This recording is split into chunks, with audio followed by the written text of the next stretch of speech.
idea ye ballroom de anacha say ye ko amanane ede insembi efwe eye Professor PLO Lumumba ensembi a wode abetuja efa eye nanse ensembi a ekoso ewo eye Burkina Faso omo president ene US ene other countries ne ensembi a ekoso mentime wanse a ekoso yenko na yenko tie emu enchemu a owo ema ye ni bi embra.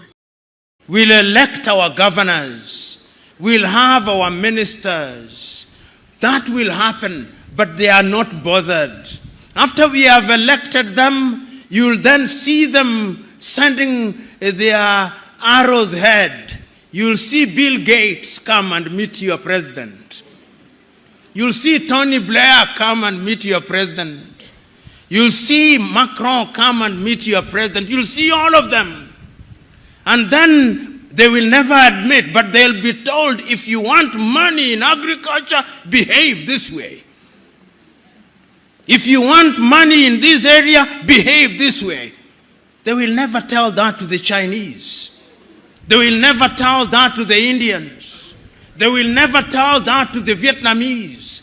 They will never tell that to the Koreans, but in Africa, they tell us. That is why, as I speak to you now, under this new scramble, the IMF and the World Bank are back, telling you who to hire in your universities, what to sell and what not to sell. It is a sad situation.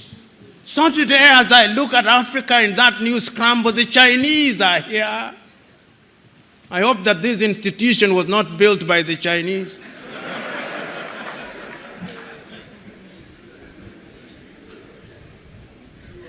The Turks are here. The British are here. The French are here. The Qataris are here. The Americans are here. This time round, they are so subtle that we don't even recognize them, but they control us. What are we going to do about it in order to develop? We must do something. And if we don't do that thing else, you who have been trained in this institution, you have traveled the world. You have traveled Nigeria. There are two things that you can do with your traveling. You can marvel. Says it is great in China. You can marvel. You can wonder or feel pain. I'm urging you to feel pain. To feel pain for the continent of Africa, and in your own way, when you go out there, go and do something about it, because it has also been demonstrated that it can be done. I've traveled across this continent and I've seen that development is possible. I was in Rwanda before 1994. I was in Rwanda in 1996. Genocide. 1 million dead. Its obituary written. Will never rise, they said. You go to Rwanda now. They are demonstrating that it can be done. Go to Kigali now. See what they are doing in the health sector in their own small way. See how they are collaborating in the area of mobile telephony in their own small way. It can be done. I've been to Botswana and I've seen what they are doing in their own small way. I've been to Mauritius, see what they are doing in their own small way. And they do not have the resources that other countries have. They do not have the resources that the Democratic Republic of Congo has. And I'm giving these examples to say that indeed it can be done, and it can be done within the continent of Africa. So what we must do is to begin to pull together. You know,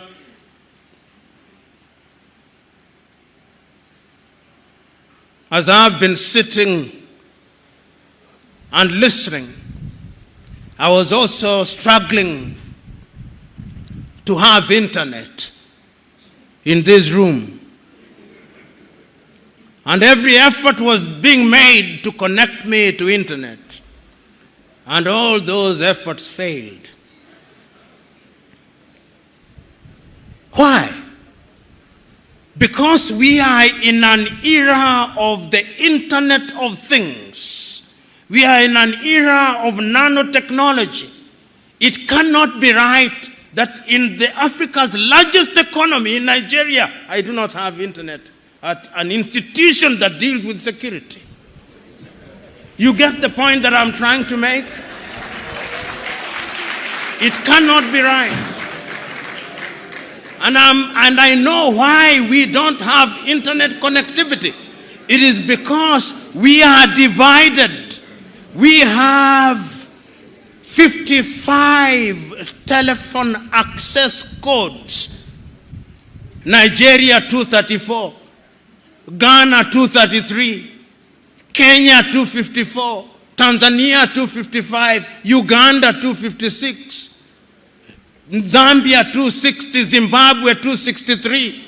How can we, in this day and age, you cross into Benin, you cross into Togo, you cross into Guinea-Bissau, you have a different internet connectivity. Why can't Africa have a single satellite and a single telephone code so that when I travel from Mogadishu in Somalia to Dhaka in Senegal, like the Chinese do, like the Americans do, like the Indians do, we can have the same, because communication is critical to development. And I'm saying this, part of my agenda is to prick your conscience with live examples, that you may go out there irritated, but irritated to do the right thing. And I'm suggesting that indeed, when we talk about development, this is what we must do. But is Africa conscious of her state? Yes, Africa is conscious. This is what makes me happy. That after all these analysis, it appears to me that Africans have now recognized that going forward, we can only defeat the conspiracies, we can only have development as we are talking about it by working as a team. And that is why, beyond the Millennium Development Goals, beyond the Sustainable Development Goals, we as Africans under the aegis of the African Union do now have our grand vision of Africa Agenda 2063. And that Africa Agenda 2063, let me tell you, if we can fulfill it, many of you here will be upstairs by the year 2063. But our contribution, perhaps you do not know what I mean upstairs, not up. You will be with the Lord himself. But the most important thing is that Africans are now beginning to see beyond the next election. Because part of our problem in Africa has been that we plan in 5-year circles. We don't have a grand agenda, but now we have a grand agenda. And if you look at the 7 pillars of Africa Agenda 2063, everything is covered. Health is covered. Research and science is covered. Climate change is covered. Women's participation is covered. Democracy and governance is covered. The arts and the culture are covered so that Africa can become a serious player in the international agenda. As we speak now, we are not a